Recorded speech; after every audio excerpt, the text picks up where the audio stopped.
want flying fox roosts within the city to be dispersed, while others understand their importance as pollinators and the impact loss of habitat has had on these creatures. How would you address community concerns and work to avoid future problems in new residential development? So your flying fox strategy. Yeah, that's a difficult one. Obviously, Townsville's not had a lot of success with where the roosts are, and they're popping up everywhere. And I spoke yesterday to some people over at Annandale and some of the issues they've got. And I guess I look at the people issues, and I obviously look at the wildlife issues and the pollination that exists as well. My view on it is we need to find a safe area to habitat them. What we have seen is the Hinchinbrook and both the Burdekin have been successful in relocating them to a safer area outside of the city. And that's really about establishing a set area, and it will be several jumps to get there because we're a bigger city than both of them, so it takes some time. But I think to protect the species and obviously also people, we need to look at those routes. We can't do it during the roosting periods, but around that roosting period, after that roosting period, we need to get them moving to another habitat that I guess assimilates with what the requirements are for the wildlife, but also we've got to take into account the people in Townsville. Thank you. Troy answered a lot of questions there. I feel, flying foxes, they do good thing to the pollination, and we have to sort of build the community buildings and things like that, obviously, and they do move. The flying foxes do move around, and some places they've got more because of the trees.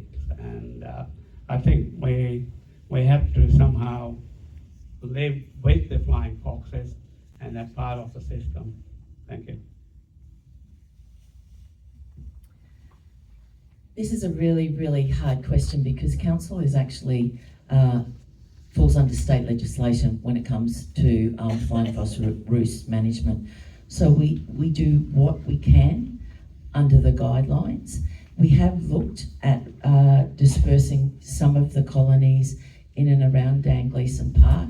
It's at an enormous cost. It's about, I think, $220,000 over a sort of a 5-day period to try and move those. There's actually no guarantee that they will actually stay there. They may come back. So it is a real balancing act of looking at people that do have flying fox roosts in and around the area where they live. And no one wants to trim a tree, but as I mentioned, a lot of those trees in people's yards are very, very big and large, and that's what the flying foxes like. We do, if you would like to know more about our flying fox roost management plan, please go to our website. We have a number, we have the plan up on our website. We also have a fact sheet about heat stress and how that impacts on the flying foxes. It is a huge body of work that council has been working on and working with the state government. I sit on NQ-ROC, which is the North Queensland Region of Councils, and as mentioned previously, Hinchinbrook, Burdekin, Charters Towers all have the same issues. Thank you.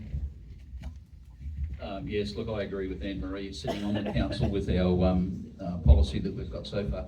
I'll have to tell you that I'm the councillor for Division 1, and one of the major areas that I've got in Division 1 is at Alice River, and I went out there with councillors and I went out there with the CEO, and we were developing a dispersal type policy for just those particular people because they seem to want to go to the established areas and established trees. I saw firsthand the effects it has on people who live in those areas, with the flying fox. I mean, the flying fox in Australia has got a #1 thing to do with seed dispersal and all these sort of things, I know. But what it was doing to the human part of the equation was terrible. So what we did, the state government and council had a plan to actually give people money. They could form groups and put in some sort of devices, water devices and these sort of things to try and disperse those flying foxes. But one of the biggest problems that we've got in Townsville is that they will just move on somewhere else. And, even though, they're really essential for our, where we live, it does have a major effect on the people in those houses. And I've seen that side of it now. Thank you. Flying foxes are as important as bees in our environment. They are the seed carriers, they are pollinators, and they are necessary. It has been proven in the studies in New South Wales and in Queensland that $800,000 to $1 million is spent by council and 80% of dispersal doesn't work.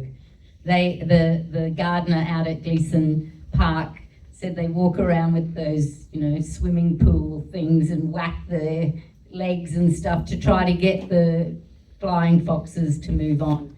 But guess what? They come back. So they're wasting your ratepayers' precious dollars.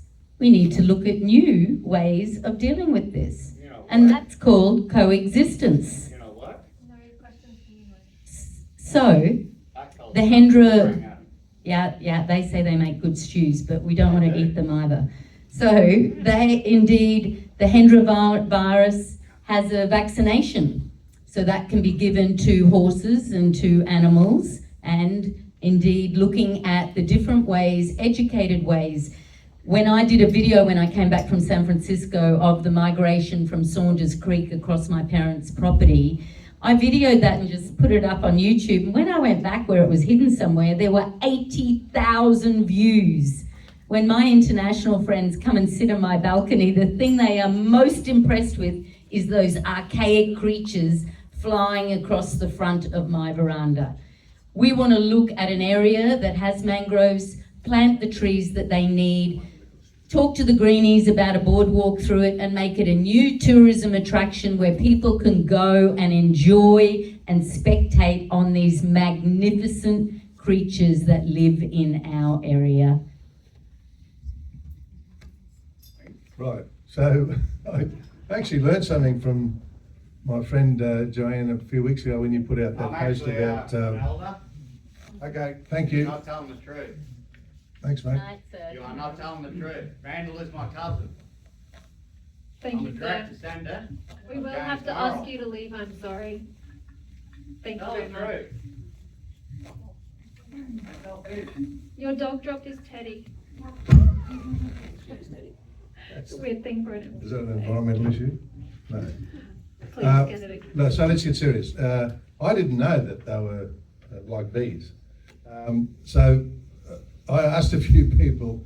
It's a very polarising and vexed issue in the community, and everyone's got an opinion, from shooting them to removing them. And I don't know the answer, but I wonder if some of you do. And I think that's the issue for me, is to ask the community, get representation to say, what do you want in your community, and how are we going to deal with the bats? I agree with Joanne that if you move them on, they return. So somehow we've got to find a way to live with them, because I don't think they're going to be easy to get rid of unless you shoot them all. I don't propose to do that. But they do present a significant health risk, and I'm concerned about that from more than anything. Thank you very much, candidates. We'll keep going with some more